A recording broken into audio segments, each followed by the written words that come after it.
The Easter lilies were arranged perfectly on the dining room table, white and pristine, just like everything in my mother's house. Crystal stemware caught the spring sunlight streaming through floor-to-ceiling windows. The brunch spread could have graced the cover of Southern Living magazine. Eleanor Whitfield didn't do holidays halfway.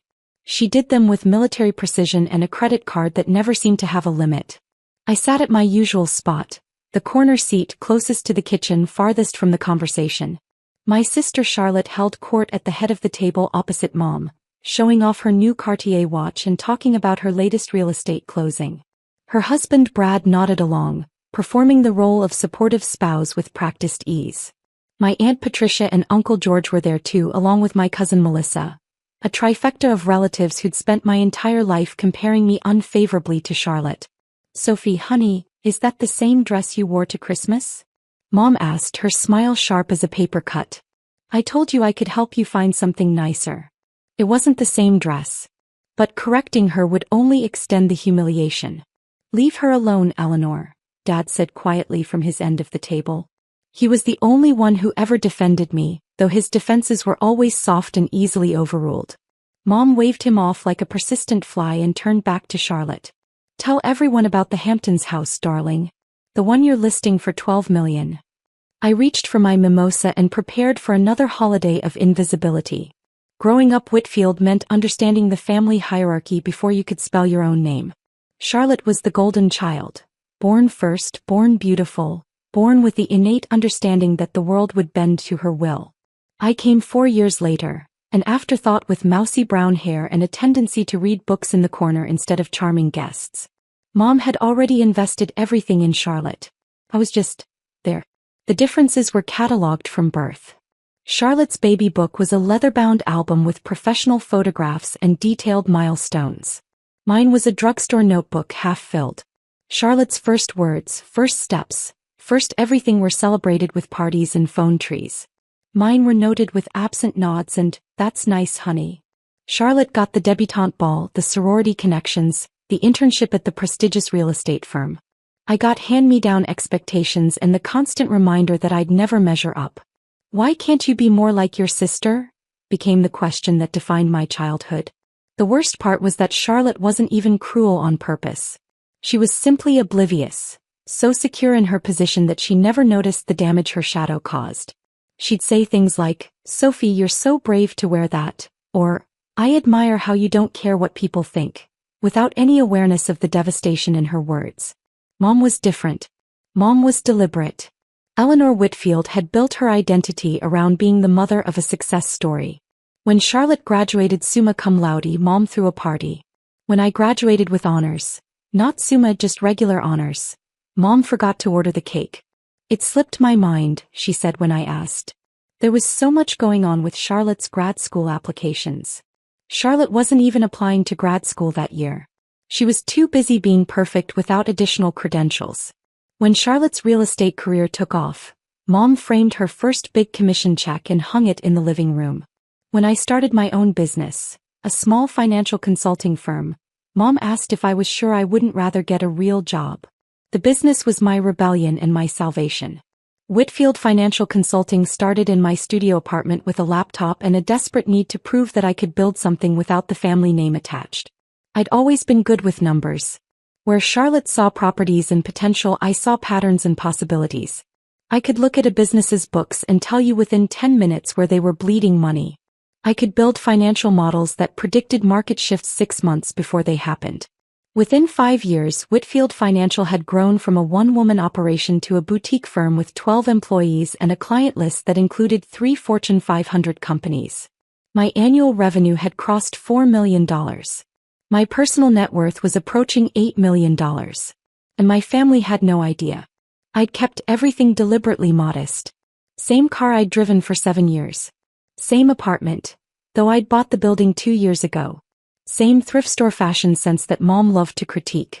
Why hide it? Because I'd watched what happened when family discovered money. I'd seen relatives circle like sharks around my successful cousin on my father's side. I'd watched my mother leverage Charlotte's success for social capital at every opportunity. I wanted to be loved for who I was. And every holiday, every brunch, every family gathering confirmed that without the trappings of success, I was invisible. 3 years ago, Mom announced she was opening a boutique. Eleanor's Elegance, high-end women's clothing for the discerning customer. She needed investors. Charlotte put in $200,000. Aunt Patricia added $150,000. Uncle George contributed $100,000. Everyone made a big show of supporting Eleanor's entrepreneurial spirit. Nobody asked me. Of course they didn't. The family charity case didn't have that kind of money. That night I called my accountant. I need you to set up an anonymous investment, I said. Eleanor's Elegance. They're looking for capital. I want to put in $890,000. Enough to be the majority silent partner. Marcus Chin, my accountant and one of my few confidants, was quiet for a moment. That's almost double what everyone else combined is putting in. Why anonymous? Because I want to see what happens when she doesn't know it's me. I want to see if the business succeeds or fails on its own merits. And honestly, I want leverage. Just in case. Marcus didn't judge. That's why I'd worked with him for 8 years. I'll set it up through a holding company, he said. She'll never know. For 3 years, I'd watched my mother's boutique thrive on my money while she called me a charity case. I'd received quarterly reports on my investment, attended family gatherings where Mom bragged about her business success and said nothing. I wasn't hiding. I was waiting. Building Whitfield Financial had been the loneliest and most exhilarating experience of my life. I'd started with nothing but a business degree and a chip on my shoulder the size of Charlotte's engagement ring. My first client was a struggling bakery owner who couldn't figure out why she was losing money every month. I found $40,000 in wasteful spending within her first quarterly review. She referred me to 3 other business owners before the month was out. Word spread. Small businesses became medium businesses. Medium businesses introduced me to their contacts at larger firms. Within 3 years, I was consulting for a regional bank chain on their lending risk assessments. The work consumed me in the best possible way. I'd found something I was genuinely brilliant at. Not Charlotte-level charming, not Mom-level poised, but actually measurably brilliant. I could see financial futures like some people see color. Patterns emerged from spreadsheets the way melodies emerge from sheet music. My team grew carefully. I hired people who'd been overlooked, underestimated, dismissed. I had a type. Marcus Chin had been passed over for partner at his old firm because he didn't play golf. Now he managed our accounting division and owned 8% of the company. Danielle Foster had been told she was too aggressive at every corporate job she'd held. Now she ran our client relations and had personally secured 3 of our biggest accounts through sheer force of competence. We were a company of misfits who'd built something extraordinary while nobody was watching. You could be living in a penthouse, Danielle said once, reviewing our year-end numbers. You could be driving a Porsche. Instead, you dress like a grad student and let your family treat you like dirt. The grad student thing is comfortable, I said. And the family thing, it's complicated. It's not complicated. It's masochistic. She wasn't wrong. But there was something I couldn't explain to her. The strange addiction of watching people underestimate you. The power of holding cards nobody knew existed. Every dismissive comment became fuel. Every comparison to Charlotte became motivation. Every charity case label became a secret joke only I understood. The Eleanor's Elegance investment was my most personal card. Every time Mom bragged about her business acumen, every time she credited her own vision for the boutique success, I knew the truth. Without my $890,000, she'd never have secured the prime retail location. Without my capital, she couldn't have weathered the supply chain issues during the pandemic. I'd saved her business twice without her knowledge. And twice she'd come home from a successful quarter and made comments about how Sophie could learn something from real entrepreneurs. The quarterly reports were always bittersweet. Profit margins strong, thanks to my initial capital investment. Customer retention excellent, thanks to the marketing consultant I'd quietly recommended through an anonymous note to her business manager. Expansion into online sales successful, thanks to the e-commerce platform my company had built the financial model for, without ever mentioning the family connection. I was my mother's silent guardian angel. And she called me a charity case. Every Easter, Christmas, Thanksgiving, and birthday I sat at that corner seat and absorbed the insults. I cataloged them like data points, each one adding to a running tally I kept in the back of my mind. I wasn't sure what I was waiting for. A breaking point. A moment of clarity. Permission to finally reveal the truth. Easter brunch would turn out to be all three. The conversation shifted, as it always did, to comparative success. Charlotte closed on 4 properties last month, Mom announced, refilling her champagne flute. In this market. My brilliant girl. Charlotte smiled modestly. It's all about relationships, Mom. Building trust with clients. Speaking of building things, Aunt Patricia said, turning to me with that pitying smile I knew too well. How's your little consulting thing going, Sophie? Still doing taxes for small businesses. It's financial consulting, I said quietly. Not taxes. Same thing, isn't it? Uncle George laughed. Numbers are numbers. Mom set down her glass with a performative sigh. Oh, Sophie. You're the family charity case. Always needing handouts while your sister thrives. She laughed, looking around the table for validation. Aunt Patricia giggled. Charlotte at least had the grace to look uncomfortable. Mom, that's not. What? It's true. Mom waved her hand dismissively. Last month you asked to borrow money for your car repair. The month before that, you couldn't afford the family vacation to Aspen. Sophie, honey, we love you, but let's be honest about where things stand. I hadn't asked for money. I'd made a comment about car repairs and Mom had offered, insisted really, on paying, then held it over my head for weeks. The Aspen trip I'd declined because I had a client presentation that weekend, not because of money. But corrections didn't matter. The narrative was set. Something shifted inside me. A wall that had been holding for 30 years developed a crack. I checked my watch. Not because I needed to know the time, but because I needed a moment to think. Then I pulled out my phone. Sophie, really? Mom said. Phones at the table? That's exactly the kind of thing that holds you back professionally.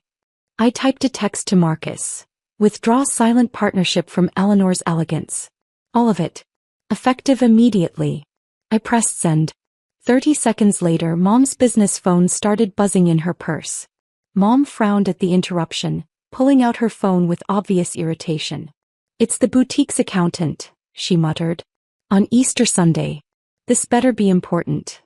She stepped away from the table, phone pressed to her ear. I watched her pace by the window, her posture shifting from annoyed to confused to alarmed. What do you mean, withdrawing? Her voice carried across the room. The silent partner? Now. Charlotte looked up from her phone. What's happening? Mom returned to the table, her face pale beneath her carefully applied makeup. There's a problem at the boutique. Our primary investor, the silent partner, is pulling out their entire stake. Almost $900,000. That's insane, Uncle George said. Who would do that without warning? I don't know. I've never even met them. Mom was scrolling through her phone, panic edging into her voice. Everything went through lawyers and holding companies. They were just there. Reliable. Never asked questions. Can they do that? Charlotte asked. Just pull out. Apparently there's a clause in the partnership agreement. Withdrawal with 30 days notice for any reason. Mom's hands were shaking. But why now? We just had our best quarter ever. My phone buzzed. Marcus. Done. They're going to start making calls. You sure about this? I typed back, I'm sure.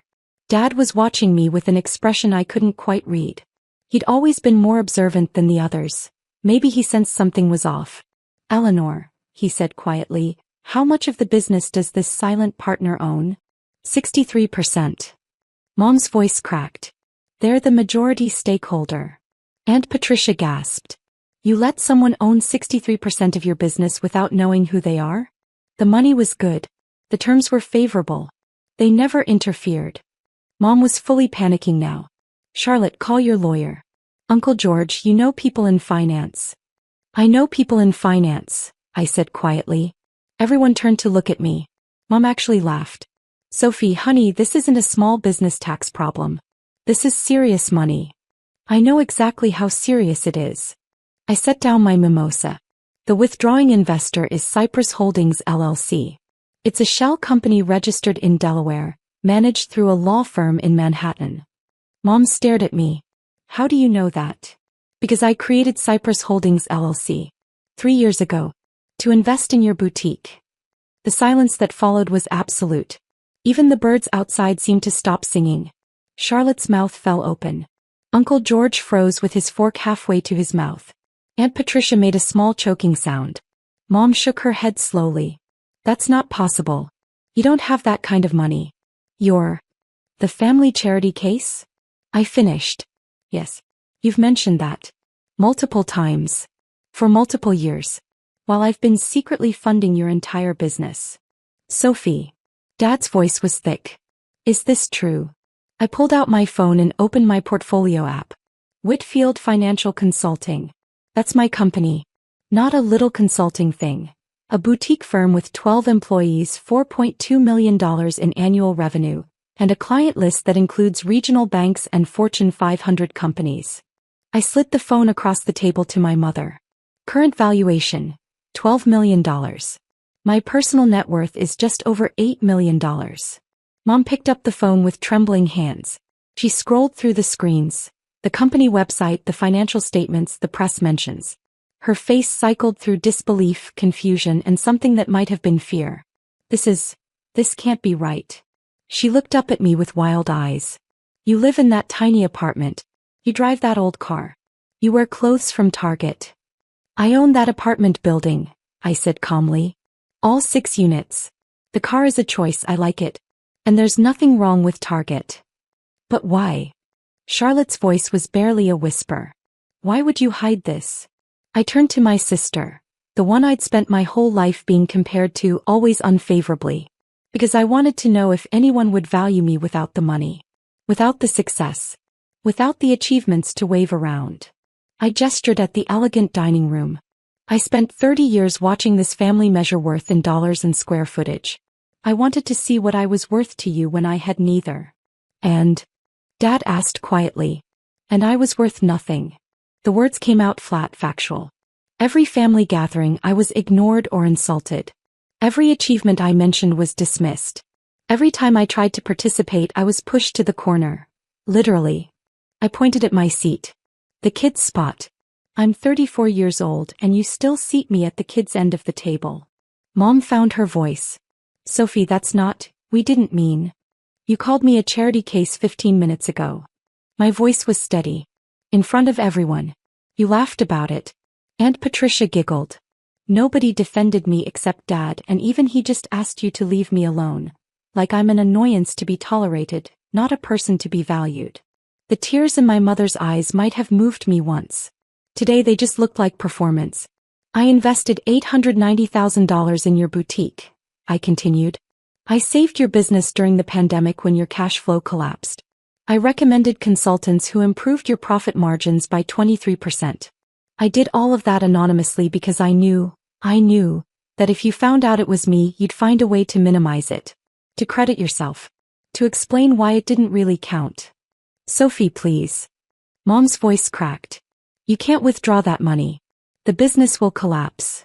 No, it won't. I shook my head. You'll have to find new investors. You'll probably have to downsize. You might have to close the second location. But the core business can survive, if you make smart decisions. Then why are you doing this? Charlotte demanded. If you're so successful, why take it out on Mom? I turned to my sister. Because she called me a charity case. For the 100th time. And I realized I was waiting for something that was never going to come. Recognition, respect, a seat at the adult table. I was waiting for her to see me without proof of my worth. I stood up from my corner seat. That's never going to happen. So I'm done waiting. I walked toward the door, then paused. The withdrawal has a 30-day notice period. Use it wisely. Find other investors, restructure your debt, whatever you need to do. I looked at my mother one last time. I won't be at the next family gathering. Or the one after that. When you're ready to treat me like family instead of a failure, you know how to reach me. Mom stood up, her chair scraping loudly against the floor. You can't just leave. We're not done discussing this. Actually, we are, I said. For 30 years, you've controlled every conversation in this family. You've decided who matters and who doesn't. You've distributed love and attention like a currency, and I've always come up short. I turned to face her fully. That ends today. Not because I proved myself, I shouldn't have had to. But because I'm done accepting crumbs from a table I helped set. The tears were streaming down Mom's face now, ruining her perfect makeup. I didn't know, she whispered. How could I have known? You could have asked, I said simply. Once. In 30 years. You could have asked what I was building, what I cared about, who I was becoming. You never did. Sophie. Dad stood up, his chair scraping against the hardwood. Wait. I paused. I'm proud of you, he said, his voice rough. I should have said it before. I should have said it every day. I'm proud of who you are, with or without the money. It was the first time anyone in my family had said those words to me without qualifications. Thank you, Dad. I nodded at him. You can come visit. Just you. Anytime. I walked out, leaving the Easter lilies pristine and my family in ruins. The fallout was immediate and messy. By Monday morning, the news had spread through the extended family. My phone lit up with texts and calls. Some accusatory, some curious, a few surprisingly supportive. I responded to none of them. Mom's boutique scrambled to find replacement funding. She called every investor she knew, leveraged every social connection, but the terms she received were nowhere near as favorable as mine had been. The second location, which had been her pride and joy, was put up for sale within 2 weeks. The family group chat, one I'd been added to years ago but rarely participated in, exploded with messages.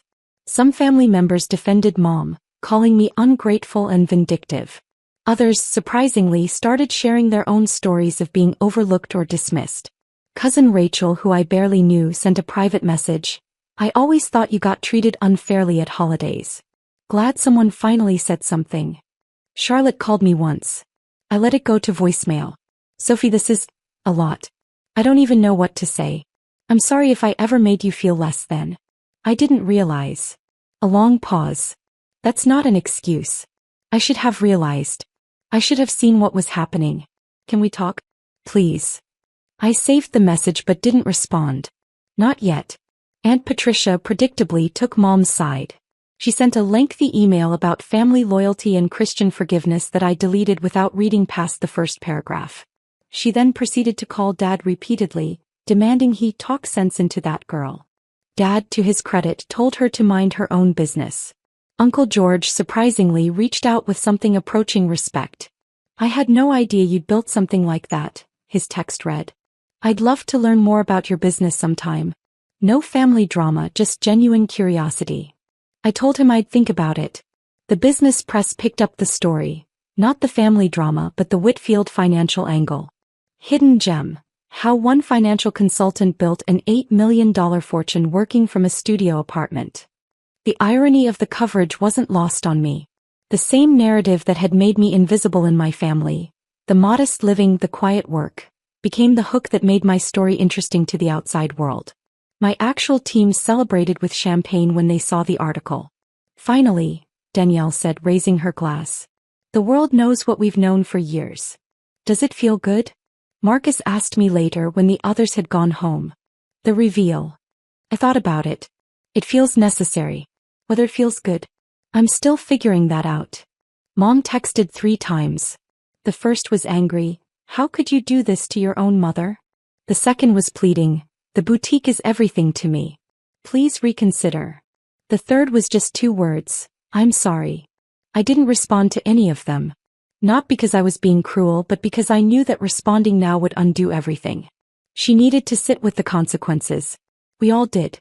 6 months later I bought a house. Not a mansion. A craftsman cottage with a garden and a home office with enough room for my growing team's occasional meetings. It was modest by my means but felt enormous after years of deliberate minimalism. Dad helped me move in. Just Dad, as I'd promised. We spent a Saturday carrying boxes and assembling furniture, talking more than we had in years. Your mother cried for a week, he said, handing me a screwdriver. After Easter. I know. She's starting to understand, I think. How much she missed. How much damage she caused. He paused. She saved every quarterly report from your investment. Did you know that? She just found out they were all from you. She's been reading them over and over. I didn't know what to do with that information, so I filed it away for later. The boutique survived, Dad continued. Smaller but surviving. She had to close the second location, but the main store is doing okay. She actually learned to run it more efficiently. Says she wishes she'd done that years ago.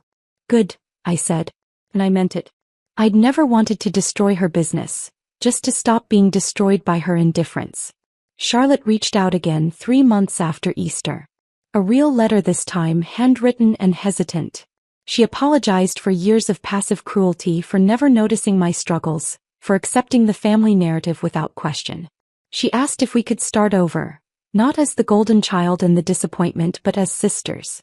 I agreed to coffee. It was awkward and tearful and not remotely fixed, but it was a beginning. I didn't realize how much I benefited from being the favorite, Charlotte admitted over lattes. I thought I'd earned everything I had. It never occurred to me that the system was rigged in my favor from the start. It's hard to see privilege when you're standing in it, I said. I want to do better. I want to know my sister, the real one, not the version Mom described. It would take time. Here's maybe. But for the first time I believed she meant it. Mom sent a letter too eventually. It arrived on my birthday, the right day this time, and was 4 pages of apology, explanation, and regret. She admitted to the favoritism, the dismissiveness, the casual cruelty she'd mistaken for humor. She didn't ask for forgiveness, just for the chance to do better. I invited her to my housewarming party the following month. She came with flowers and a nervous smile, and she didn't once mention my decor or my outfit or my choices. It was the first time I could remember being in a room with her without feeling judged.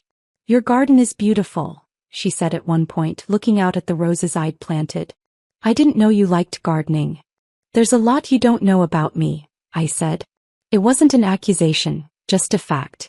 "I'd like to learn," she said quietly. "If you'll let me." It wasn't a fairy tale ending. Trust would take years to rebuild. But sitting in my garden that evening, surrounded by my chosen family and the relatives who were learning to see me clearly, I felt something I hadn't experienced at a family gathering before. Belonging. Not because of what I'd earned or built or proved, but because I'd finally demanded it. Danielle found me by the rose bushes, glass of wine in hand. "How do you feel?" she asked. I looked around at the garden, the house, the people learning to love me correctly. "Like I finally cashed out at the right time," I said. She laughed. "That's the most you thing you've ever said." Maybe it was. But for the first time, being the most me felt like exactly enough.